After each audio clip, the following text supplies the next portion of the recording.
grabs a man and puts a grip on his hand.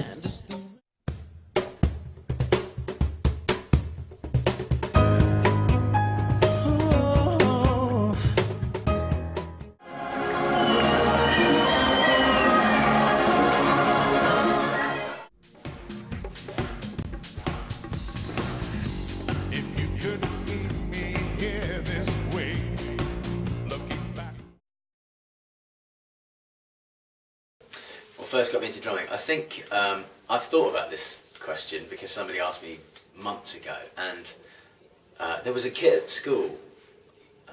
We didn't really have a music department, but there was an old beaten up kid at school.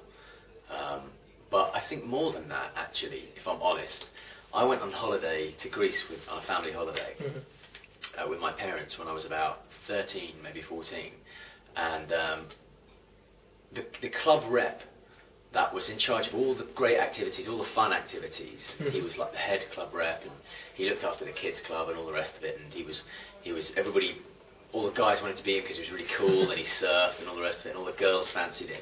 He played drums in the house band of a night, and I'd sort of sit just kind of where I could see him, like, oh, that's really cool, and everybody thinks he's really cool. And I'd go up in the daytime when nobody was in the room, and just sort of like hit the drums, you know.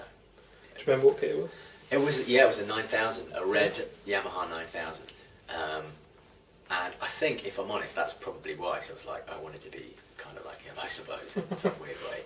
And then I came back and I got some lessons, and that was it. I was addicted ever since. I get excited by drums, you know. It's pretty pathetic, to be honest. Like, coming in here today, I was like, it's a kid in a candy shop. It really is. It's like I go to the drum show at the weekend, the London Drum Show, and NAMM and all those sort of things. And you know, drums have to be round. Everybody's reinventing the wheel with finishes and the shape of a lug or whatever. But drums have to be round and they have to have two heads on, right? So everything else is just extra credit. But I really like that. You know, I like lugs and you know. Sort of innovations, like especially the Drum Workshop come up with, like, you know, more thread to each tuning lug, so that it takes longer for it to detune, and you get more accurate tuning, things like that, like little things like that, and hardware bits and bobs, you know. It's just such a geek, it's pathetic. My first kit was a Beverly, a Premier Beverly, like a vintage thing, that my folks got with some cymbals that didn't even have logos on or anything, and I just yeah, I played it, and I've got pictures of me drawing on the front bass drum head, you know, with I always wanted to be in James Brown's band, so I wrote James Brown on the front of the bass drum head, like felt tip, 13-year-old playing his bass drum head. After that, I had a Premier APK, which I got a couple of days before Christmas, 2 years later. And then I went down to a drum shop in Dorset, where my nan lived, and I played on. I remember ringing up my drum teacher because on TV there was the band called Deep Blue Something. Do you remember that song, Breakfast at Tiffany's?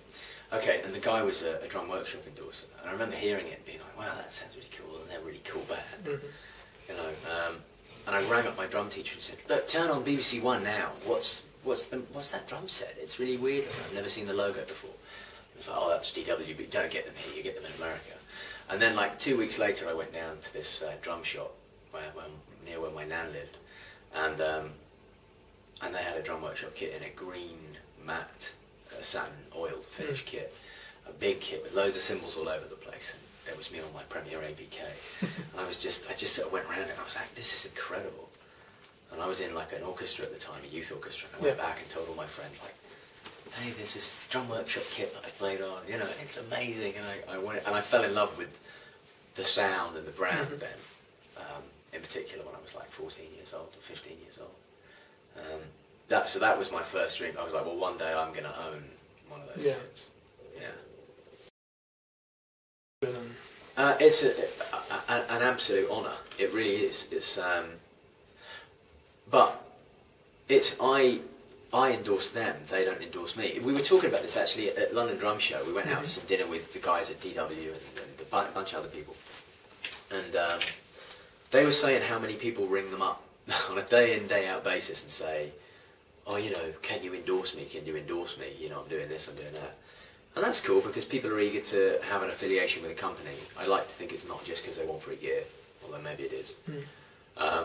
But the company aren't saying, look at how great this drummer is, hire them, which is them endorsing you. You're saying, well, I've done a lot of work, and in playing terms, I've played a lot of drums, and these are the best ones. I endorse this company, go buy their gear. That's effectively what's happening there. They're not saying, you're a great drummer, hire him. So you endorse them, but to sort of answer the question, it's fantastic, you know. Zildjian, like I've already told you about Drum Workshop drums, you know, before I got given kits or had an endorsement or any of that stuff, I was buying their gear. And if tomorrow they said, look, I'm really sorry, Mark, you know, for whatever reason, we can't afford to support you anymore, I'd be like, that's fine, guys, I'll go out and buy the gear. Because I think it's the best gear on the market. And the same is true with Vic Firth sticks and Zildjian cymbals and Protection Racket and all those companies. Remo. It's, I play what I think sounds best, and the fact that I get support from those companies is an absolute honour. I mean, I was, again, 13 years old with Zildjian catalogues. And I remember saving up my paper round money to buy a torch so I could read it when lights were out at night. You know, I could read my Zildjian. I can tell you what Steve Smith was playing in 1993, and and the Dave Weckl used, you know, a K custom dark medium ride and 13-inch KZ hi-hats. Just because I was like, well, one day I'm going to be in this magazine, or one day, you know, I really cared about all that stuff and the companies, and like I say, I'm a geek, and the sounds, you know, all that stuff.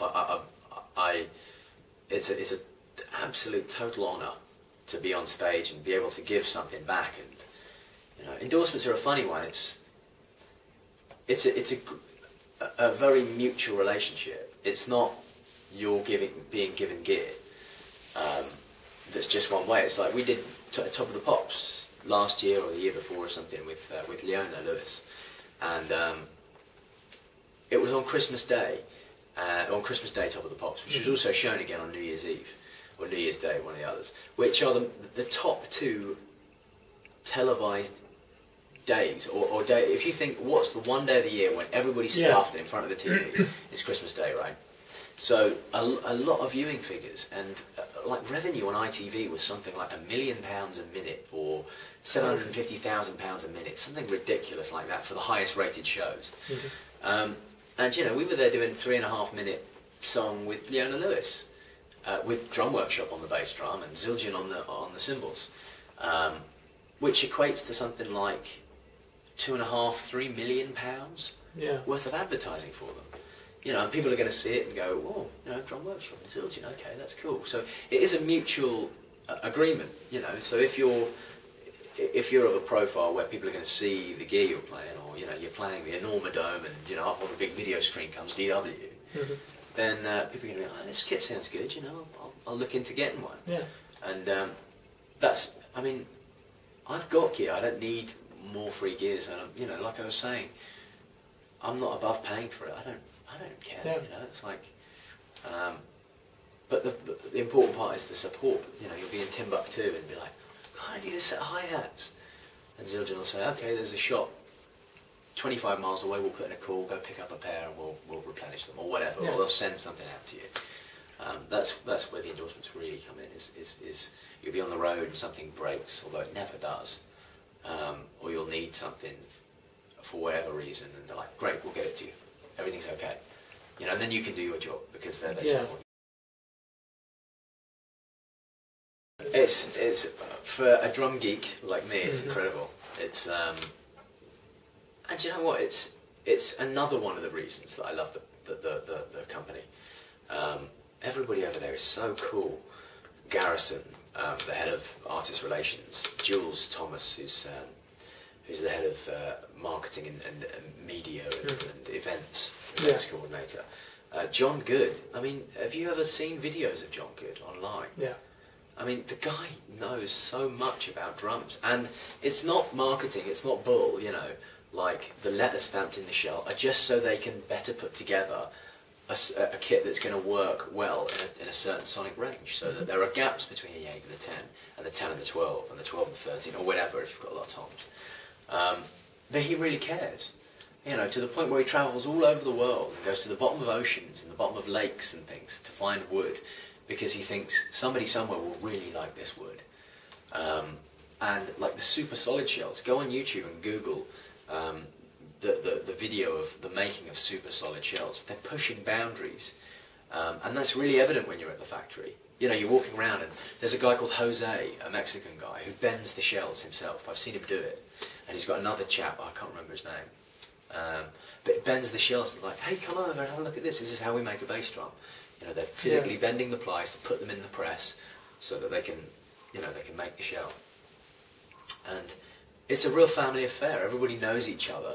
There's a room of kits, a showroom with pretty much everything that Drum Workshop make set up at the end of the tour if you want to go on a factory tour, and anybody can go on a factory tour.